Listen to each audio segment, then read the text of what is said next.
Hello, I'm Ian Gallanar, your host and the founding artistic director of the Chesapeake Shakespeare Company in Baltimore, Maryland.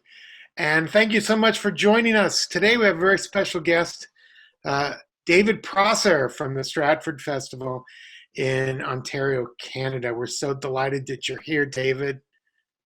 Thank you, Ian. My David, pleasure. before joining the Stratford Festival, David Prosser was a journalist with the Kingston Whig Standard, winning several national awards for critical and editorial writing, and for a series of stories from Pakistan and Soviet-occupied Afghanistan that he later turned into a book out of Afghanistan. I actually didn't know that. That's interesting. As the Stratford Festival's literary and editorial director, he edits and writes for the festival's many publications, for many publications. He worked on its 50th and 60th season commemorative books and ghost wrote former artistic director Richard Monette's 2007 memoir, This Rough Magic, which I've read and enjoyed very much. He also writes speeches, hosts is it Meehan Forums? Is that Yep. Meehan Forums' popular Rarely Played series of early modern play readings, and presents free lectures before selected festival performances. And David, thank you so much for joining us today for this conversation about Shakespeare and other stuff. Well, thanks so much for having me. I feel my cover is now blown. I used to be a theater critic. Boo hiss. However, that's long behind me, and I promise not to do it again. Well, I would love to hear all about Afghanistan, but I'm afraid that that's a little off topic. But maybe another time we can talk about that. I've got a buddy that has been collecting folk material, tales and things from Afghanistan. Um, so, David, I guess to start with, if you don't mind me asking, do you have a memory, an early memory of performance, whether it's you watching a performance or you being involved in a performance that you remember that is particularly powerful to you? Well, it's a funny thing. I kind of eased into an interest in theater and generally, and then Shakespeare specifically. But um, actually, my introduction to Shakespeare was I think unusual, in that it wasn't by way of reading or seeing something on stage. It was by way of about half a dozen black and white film strip transparencies. Um, my father was an English teacher, and he also had a bit of an interest in amateur theatricals. And somehow or other, he had, either as a teaching aid or for his own interest, he had a little collect. He had about, as I say, about half a dozen little black and white film strips, maybe 3 frames in each one. They were kind of, fairly large scale. You ran them through a projector of some sort, and they were still photographs, as I later realized, from a production of the Scottish play. Are we allowed to say the name of the Scottish play? Yeah, we're not so superstitious. They were still shots from Macbeth, and they were staged. They weren't. I don't think they were photographs of a stage production. They seemed to be set up specifically for images, but they showed these people in costume, and they showed witches, and it was fairly traditional. It was kind of medieval or 11th century garb, as far as I remember. And I was fascinated by these things, and I just stared at them. I must have been 6 or 7 or something. And I didn't know at the time what they were. Eventually, my father explained to me what they were. And because it's the Scottish play, and because this was in Scotland, where I grew up, I think for a number of years, I kind of imagined that Shakespeare only wrote plays about Scotland. But indeed, he might have been Scottish. I don't know. Anyway, these things haunted my imagination as a kid. And it wasn't until, then I went to school. Obviously, I went to secondary school. And at some point, we had a teacher who would make us read Shakespeare plays. The only one I remember was The Merchant of Venice, and she would kind of, go around the class, and everyone would have to read a few lines. I'm sure we did other ones, but that's the one I remember. And to this day, there's something, every time I see The Merchant of Venice, I kind of get taken back to, a schoolroom in my high school in a little Scottish town. And it's a very weird thing. But I didn't actually really see a play until sometime later in my school career. I don't know what year it was, but fairly reasonably senior year. I would have been a young teenager, and there was a school trip. We all got on a bus, and this is a familiar story to everyone, I think.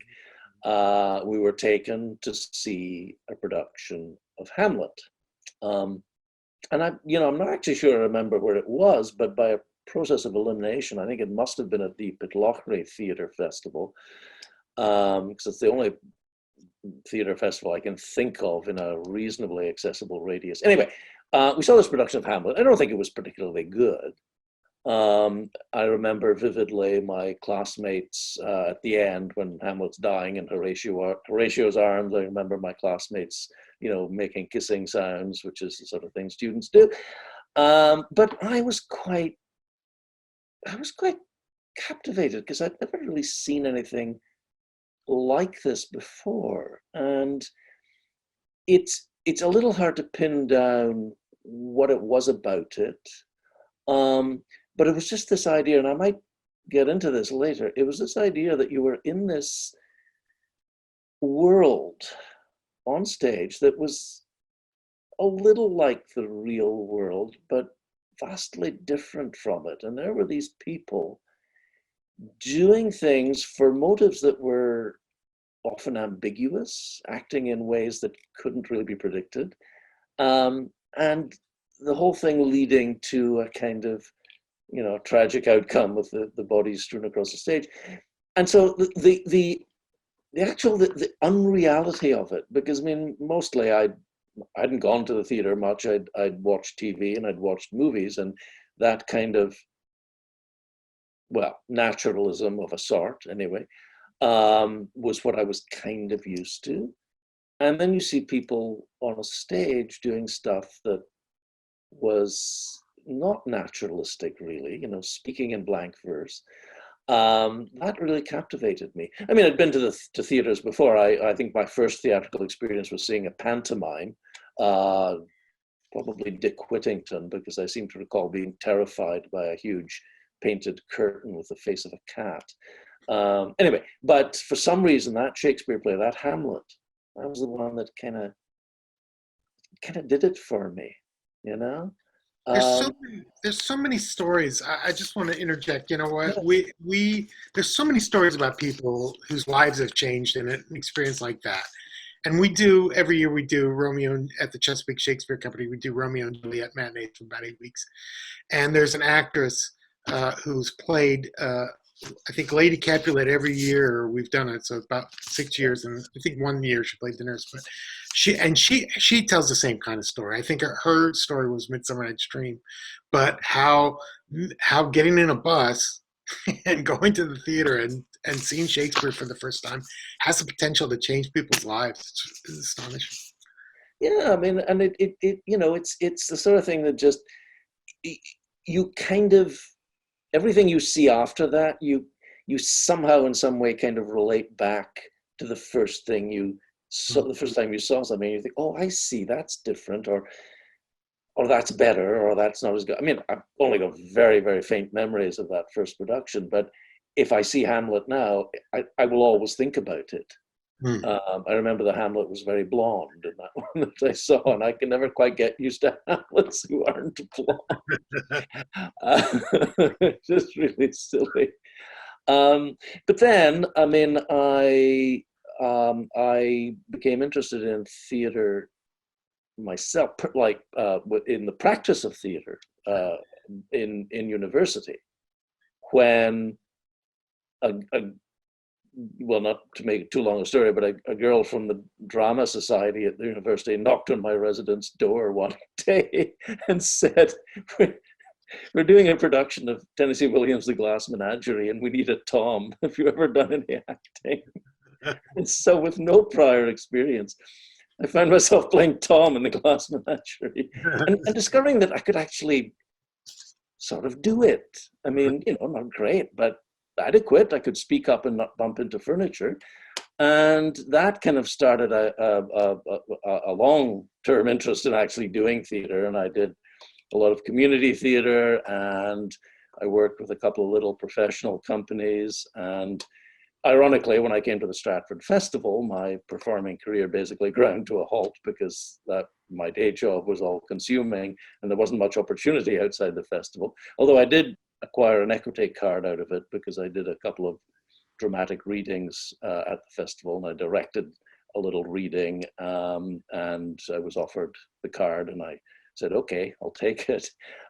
So in some ways, I suppose I am a quote theater professional, but I haven't actually acted for a long, long time. But I've had some. I mean, having been able to be on the stage, and I know that's kind of sets me apart from some of the people you're talking to who are actual real theater practitioners, but it does give me a bit of an insight into performance that maybe other theater patrons don't necessarily have. And of course, I drew on that insight when I was working as a theater reviewer, because I could understand some of the stuff that was happening. But I had some really good times doing that work, and one of the most extraordinary experiences I had was near the end of my journalism career. I would do my day job writing for the newspaper, and then I'd go off and rehearse a show at night. But near the end of that, I applied for and received a fellowship, and took a sabbatical from work, went to study at the University of Toronto for a year. And during that time, I did a lot of things, but one of the things I did was obviously do some shows, got involved in a couple of student productions. And one of them was a production of Macbeth, which was directed by a then not yet quite an international superstar named Robert Lepage. And he was just on the cusp of superstardom as a director. And they brought him in to direct this production of Macbeth, in which we were, because there were more women than men in the program, he cross-gendered it. So all the female roles were male and vice versa. So I was playing the waiting gentlewoman in the sleepwalking scene. And for a brief time, I played Hecate until Hecate got cut, as Hecate always does. But working with him on this production was an extraordinary experience, unlike anything I'd ever experienced before. And it really opened my eyes, because the theater I'd done had all been fairly kind of standard, okay, we'll do blocking now. So you come in there and you stand here, and how does that move feel? And, which I understood, but with Robert, there was none of that. It was all, we were sitting around discussing some of our dreams and nightmares. We were doing drawings. We read the play backwards at one point, like literally backwards, starting with the last word and reading back. Wow. All kinds of stuff that at the time we were all thinking, what? And then suddenly it all kind of synthesizes into this thing where you show up and suddenly he's got this and he's got that, and he's saying, okay, you do this and this happens, and we're all going, where did that come from? And basically it came from us, which was an amazing synthesis. And it opened my eyes to the fact that there's an awful lot of different ways to do a play and to do a Shakespeare play, even just in terms of, not just in terms of interpretation, but in terms of the practice, how you actually do it. That was a really valuable lesson, and it's one that will stay with me for the rest of my life. That was more of an answer than you probably want. That's a great. It's a great answer, and it it brings up a couple of questions that I'd love to ask. First of all, I wanna get to how we connect the dots, how you got from Toronto to the Ah, Stratford Festival, and then I'd love to hear more about this idea of many ways to do Shakespeare, because I know you're on well, the front lines of that, and you hear from a lot of people who think that there's one way to do Shakespeare. indeed. Um, well, in terms of my own journey, I got this fellowship and took a sabbatical. Then went back to the newspaper, but then shortly thereafter, the newspaper was sold to a chain, and it had been quite a remarkable journalism success story in Canadian journalism, but we won't go there. But it changed. Mhm. And a few months after coming back, I kind of had a moment of epiphany where I said, I can't work for these people anymore. And so I took a buyout and disemployed myself, um, cast about for things to do.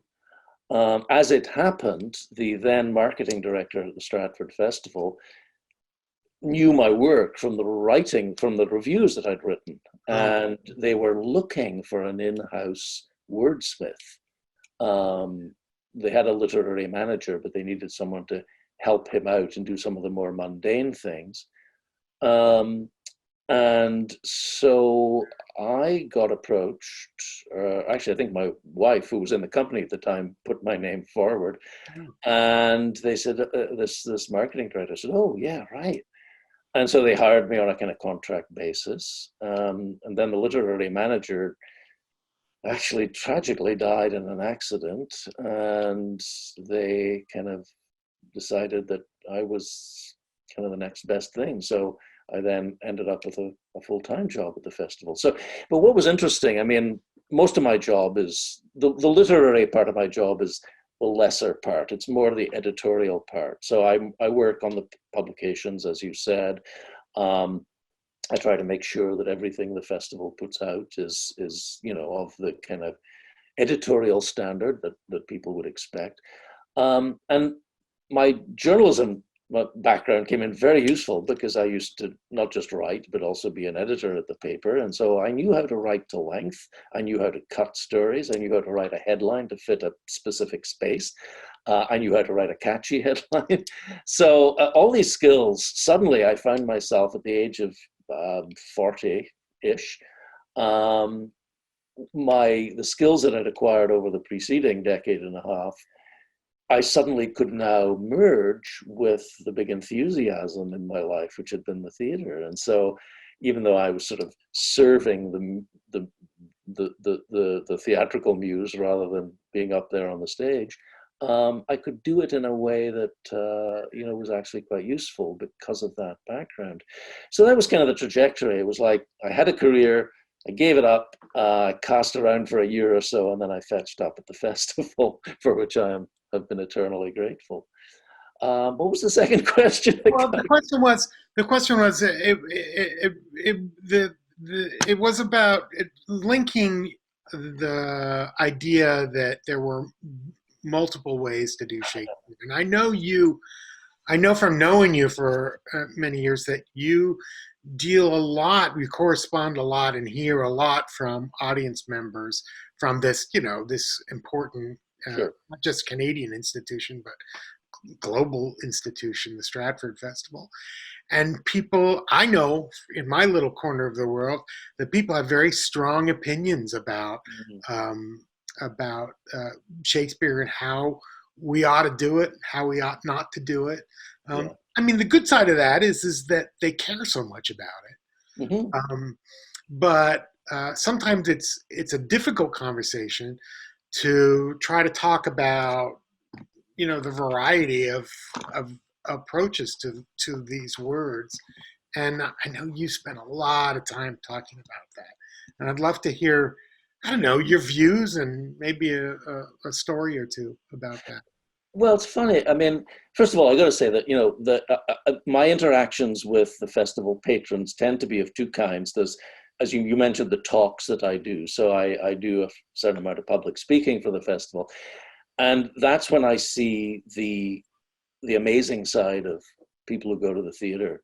So many of the people who attend these talks are so thoughtful, so smart, so immersed in these plays, so knowledgeable about history. It is, and so enthusiastic. Pretty well every time I give a talk, somebody comes up and says, I was in the original tent, which was like 1953 to 1956, which, and they're all getting a bit elderly now. But that so often happens, and they've been coming on and off ever since then. And I love that. Now, the other side of the coin is sometimes, yes, as you say, I do deal with patrons who are unhappy with the way that the festival stages Shakespeare, for instance. And I mean, we get, well, a lot of it, of course, is people who don't like modern dress. More recently, it's been people who don't like the idea of cross-gender casting. And of course, as I mentioned earlier, I was right there in that Lepage Macbeth, where we were all playing against gender or cross-gender or whatever, and nobody really thought it was particularly radical, and that was a few decades ago. But it's still something that people get unhappy about. And I mean, I had one. I mean, I had a lady write to me, incensed at one of our productions of Romeo and Juliet. I mean, people are always incensed at productions of Romeo and Juliet, particularly school teachers who suddenly are wakened up to the fact that there's a lot of smut and filth in Romeo and Juliet.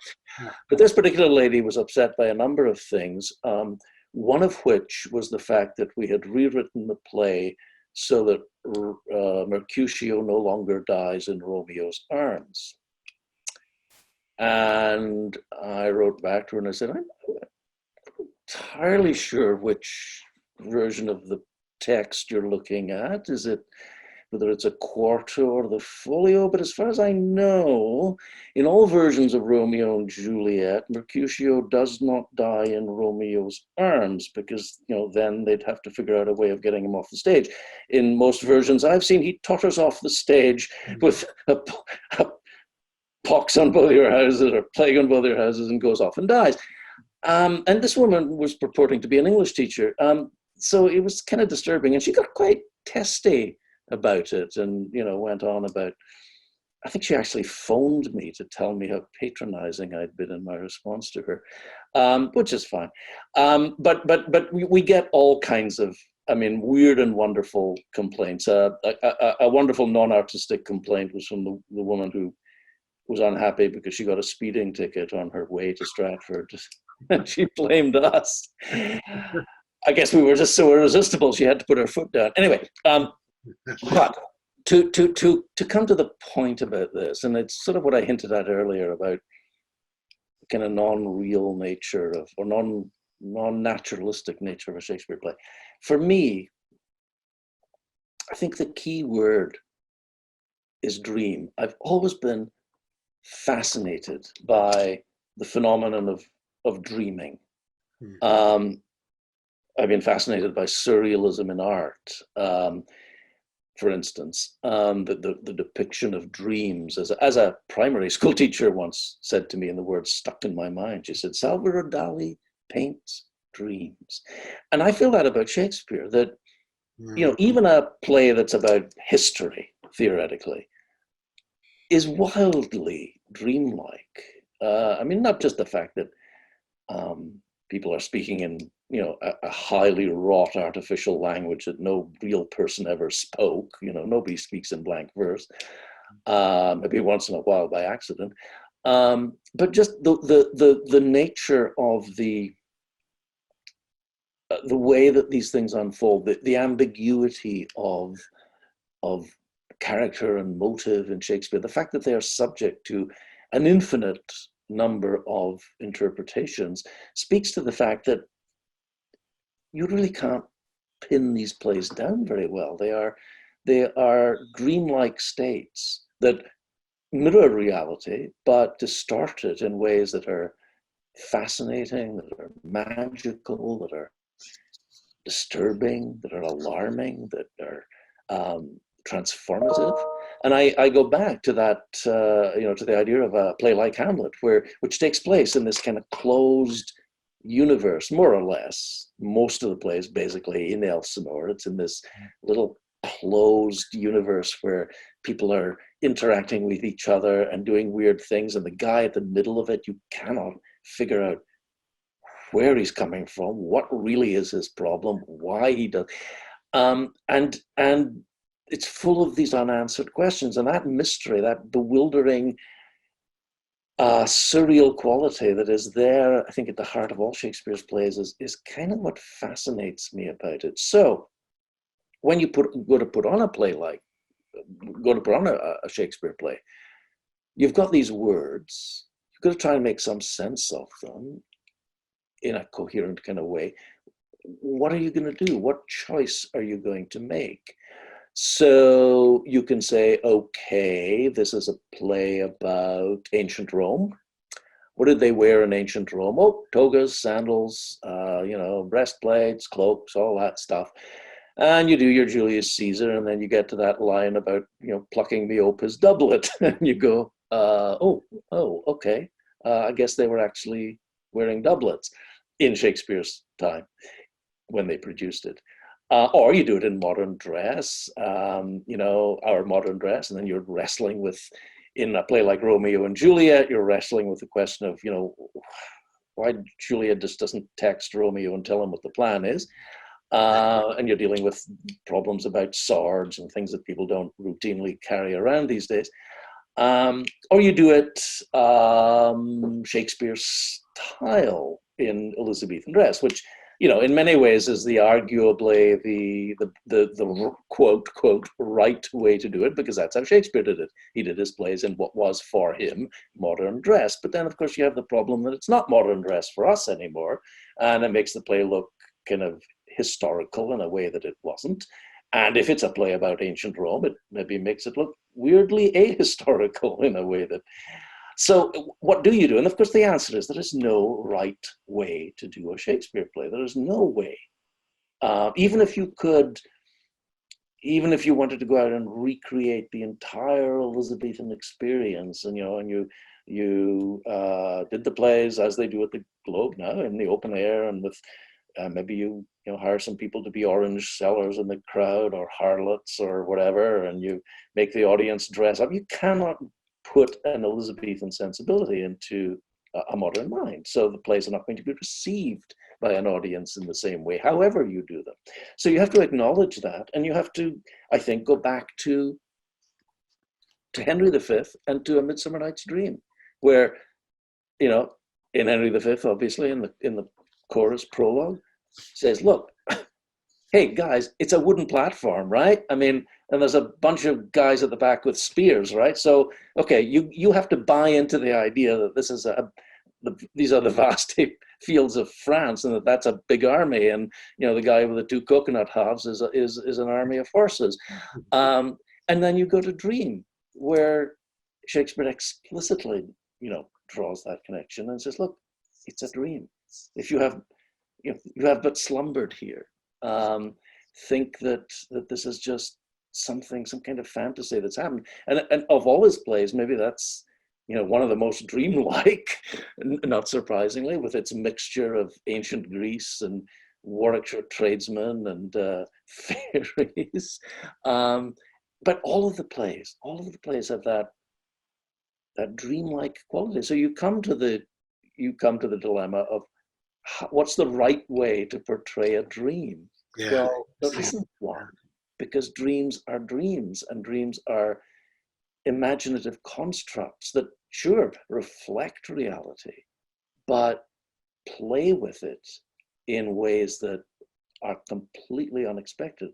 So I tend, when people talk to me about, quote, traditional Shakespeare, I always say, well, what do you mean? Which tradition? You mean the Victorian tradition of researching historical periods and everyone's clumping about the stage in armor if it's a history play, or togas if it's a Roman play? Or do you mean Shakespeare's tradition, which is sort of modern dress? And which modern dress? His modern dress or our modern dress? And you go on and people say, this.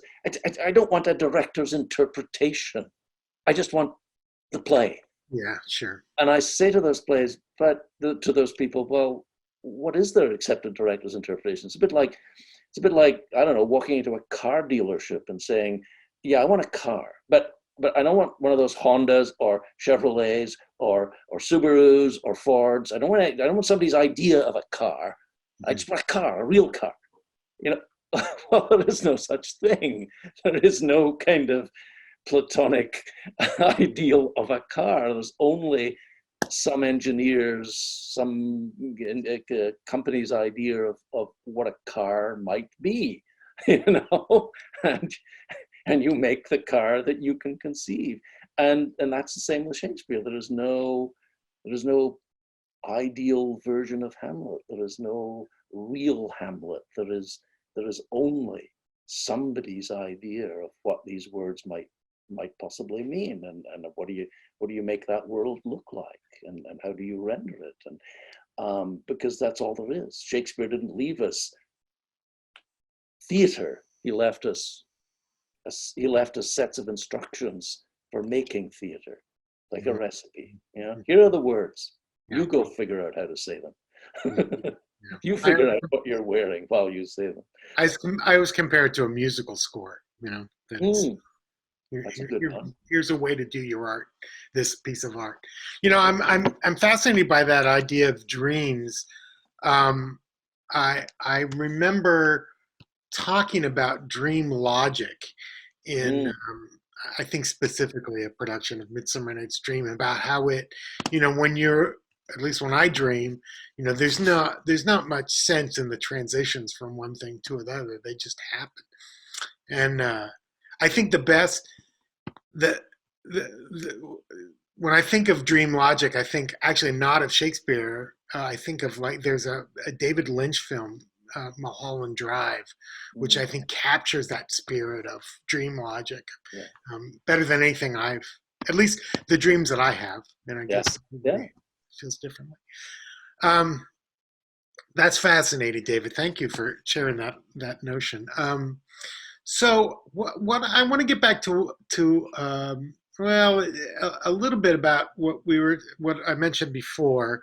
I'm forcing a segue here, but is that this idea of community and Stratford, like the Oregon Shakespeare and Festival and the Globe, you have an international community, and you have a local community as well. You've got a variety of other communities too, and one of the things that I think that people in our business talk about with Shakespeare and the reason that that it can connect to different communities is this notion of universality of Shakespeare. And I know you're a bit of a skeptic about that, and I'd love to hear your thoughts about this so-called universality of Shakespeare. Well, slightly skeptical. I mean, for instance, I mean, I think it's probably I can't think of a word that means the same as self-absorbed in a cultural sense, but from my perspective, right, the archetypal nearly dead white male, I can see Shakespeare in a certain way, and in the culture that I live, it's very easy to assume that Shakespeare is universal because he speaks our language, more or less. We can relate to who he was. He, 450 years, whatever, but not unimaginable. And because of the nature of the plays, it's very easy to come to the conclusion that these things speak with equal potency and equal clarity to all cultures. Just translate it, and it's fine. And I'm not always entirely convinced about that, because Shakespeare was, after all, a human being, not the kind of quasi-divine entity that Victorian bard-boliters kind of turned him into. And as a human being, he had his limitations, he had his blind spots. He was a man of his time and a man of his culture. He was an extraordinarily imaginative and sensitive man of his time and culture, but nonetheless, he wrote plays and characters that, as we all know, in some cases are a little problematic for us today. So, you've got Caliban, obviously. What is this? Is this the product of a colonialist mind? What does it say about European attitudes to so-called savages in faraway lands? What about Shylock? What do we think about that? What did Shakespeare feel about Jews, if he had any feelings at all? And of course, you've got Taming of the Shrew, and what does that say about how Shakespeare viewed women? And then, of course, against all that, you set all the other things, all the other ways in which Shakespeare showed this incredible humanity and empathy and understanding of people who were not him.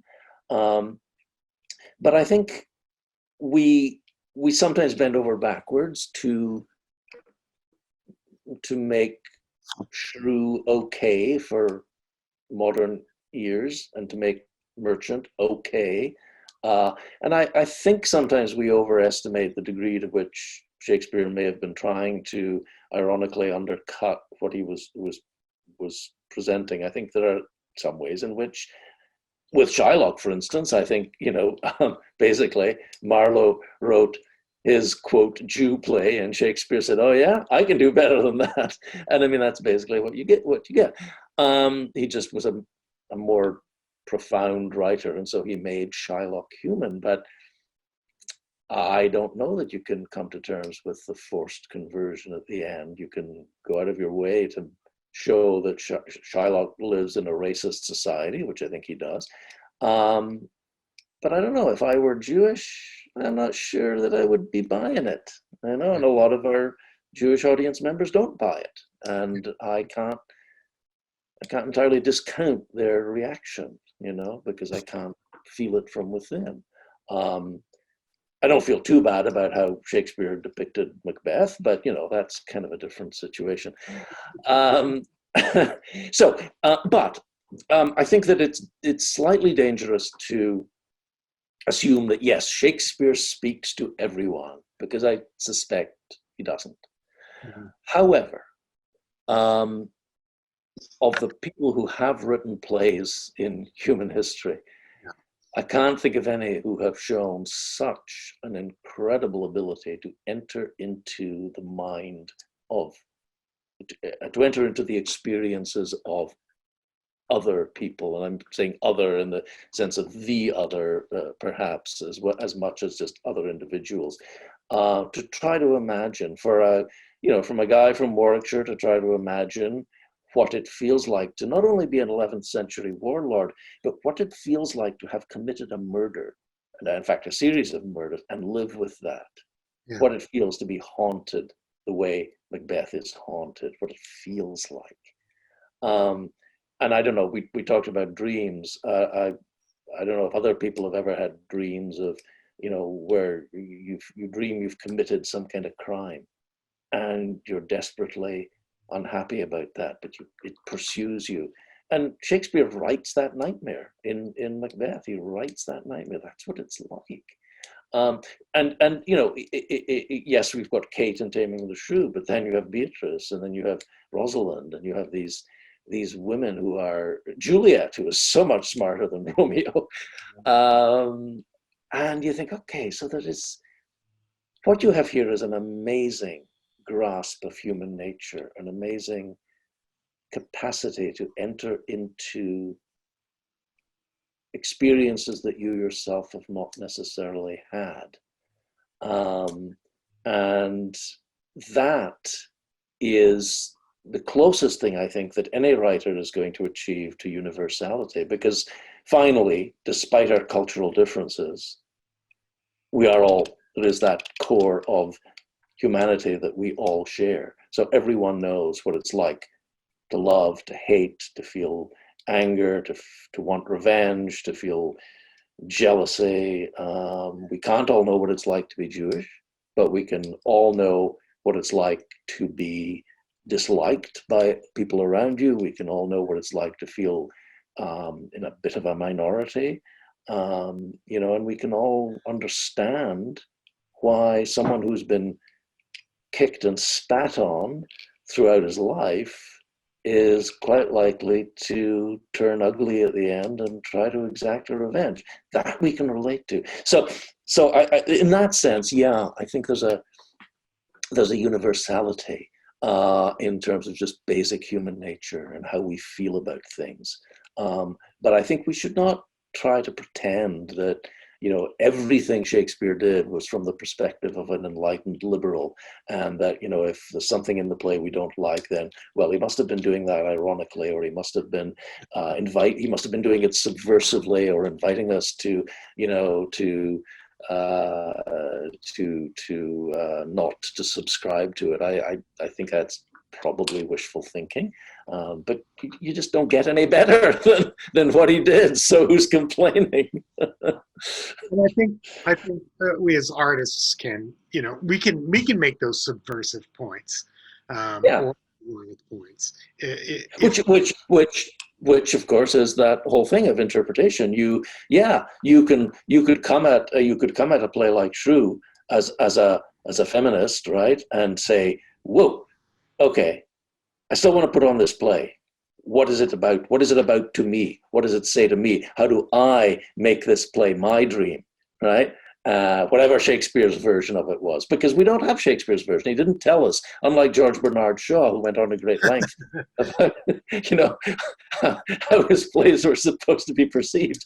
Shakespeare didn't. He gave us a few stage directions, a few enters and exeunt, and that was it.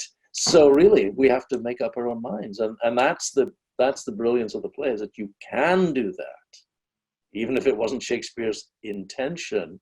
You can come at it and say, right, I'm making this my play. This is my merchant, my.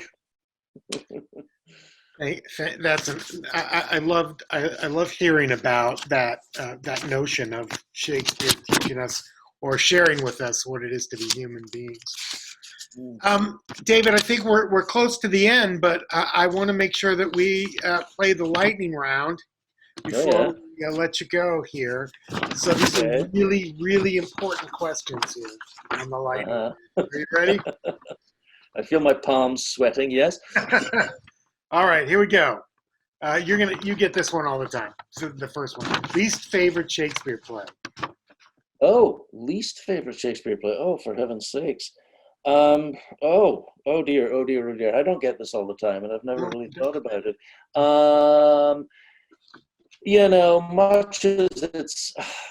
Much as it's lovely and everyone adores it and so on, I've probably seen as many Romeo and Juliets as I really want to.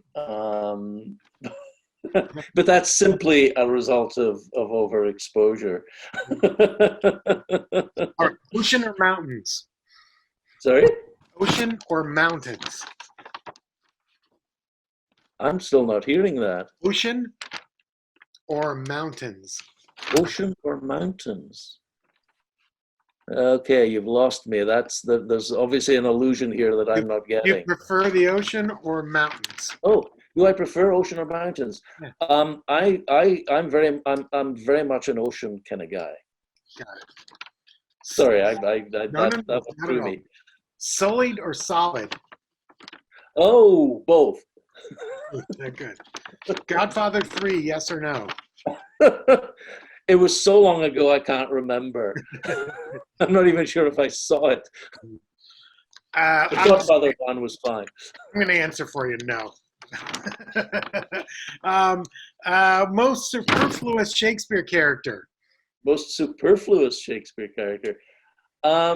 Well, there's I think I would have to go to Leonato's wife, Imogen, who is mentioned somewhere in a cast list in one of the versions, but actually never appears. I don't think you can get more superfluous than that, That's a unless it good was my Hecate for Robert Lepage. favorite word from Shakespeare. Oh, um, pullet sperm. Wow. I'll know pullet sperm in my brewage. Wow. Nicely played. And the last one doesn't have to be a Shakespeare play. What's your favorite play? Oh dear, that's a hard choice to make.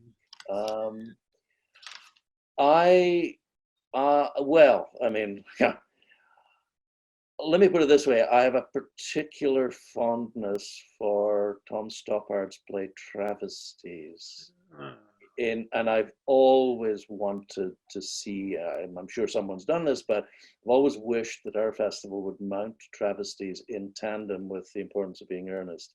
Um, it's such a brilliant pastiche of such totally disparate elements. Now, this may be because I was in it once. I played Henry Carr in Travesties for a local theatre company, so that may be why I have such fond memories of it. But I just kept thinking, what a brilliantly conceived and executed piece of work this is. It's just astounding, just astounding. nice. And as for Shakespeare, I think, well, I'm pretty partial to Much Ado, just Yeah. because of Beatrice and Benedict. Yeah, me too. Me too.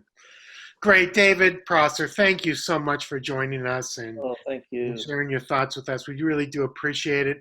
We hope that you're keeping safe up there in Canada, and I look forward to the next time I get to see you. Thanks again, David. It's been a real pleasure, Ryan. Thank you, and bye.